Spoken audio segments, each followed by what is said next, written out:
Okay, here I am. I'm in my home state of Minnesota, and I was just hearing, like Jon Stewart was making humor about how people dealing with a racist issue here, 2020, how shallow they can be, and it's true. I mean, this is really a serious problem in our nation right now.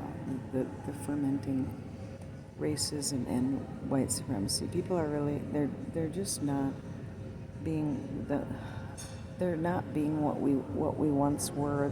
They something. Did you ever see Invasion of the Body Snatchers? I was just so blown away. I saw it, and it's like a warning of something happening to people where they're just taken over by something. In that movie, it included law enforcement. It included, all these people higher ups.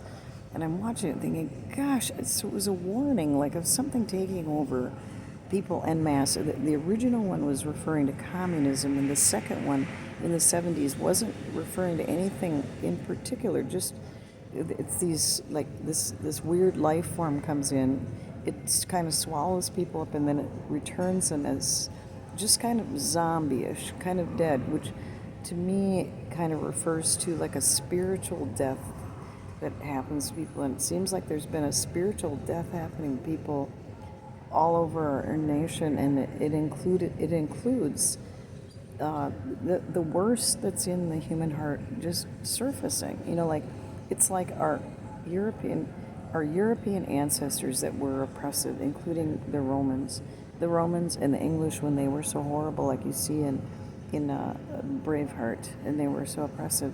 It's like that in the blood. I think C.S. Lewis talked about the gods of the blood.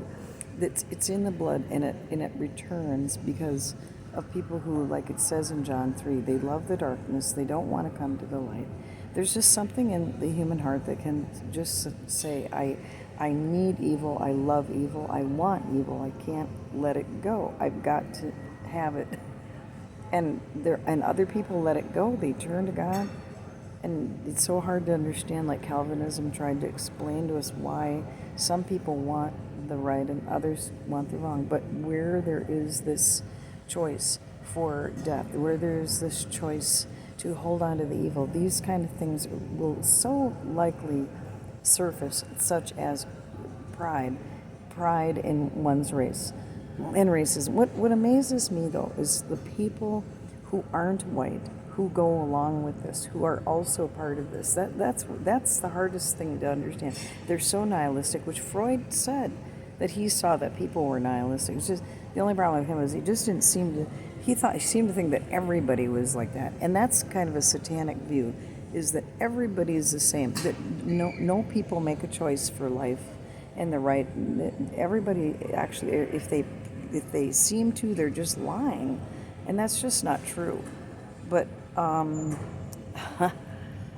but I just wanted to talk about like what happened in Minnesota, and that just it's so sad to me because I was born the year that Rosa Parks wouldn't sit on the back of the bus. I've seen the whole thing. I was seeing Poitier do those wonderful films where he dealt with racism a lot, and what a man of character he was, and how he helped me heart the cause. And I saw it all the way through the 60s, the civil rights riots and everything, but we weren't having them in Minnesota, and we've had a rather peaceful relationship between the nationalities in Minnesota. Even, of course, I'm not saying it's been perfect. Of course, any non-white person could tell you how it's not been perfect, but now what this thing that has started to develop, it's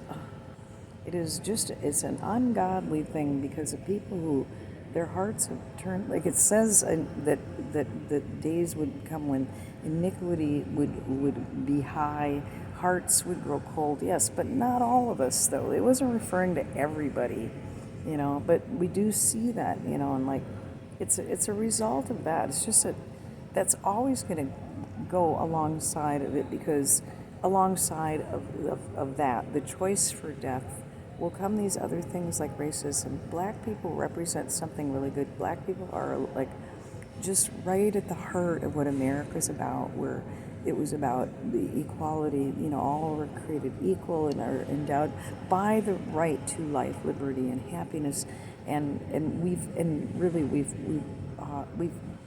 lived by that to such a large degree, so that we see a lot of black people, they have transcended, they have, done really well. I think one of the problems right now is how well black people have done, and that then these people who are white, who are like that, and not all of us are, but they become really insecure. Like Cat Williams was saying, are you insecure because you think that we're going to turn around and get revenge?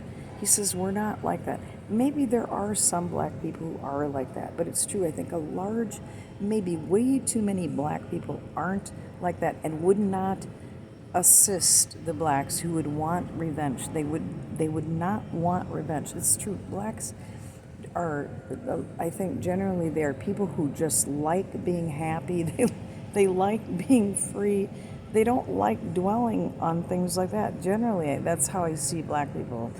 And maybe there are those like that, but they wouldn't have the cooperation of so many other black people, so that it just wouldn't be happening.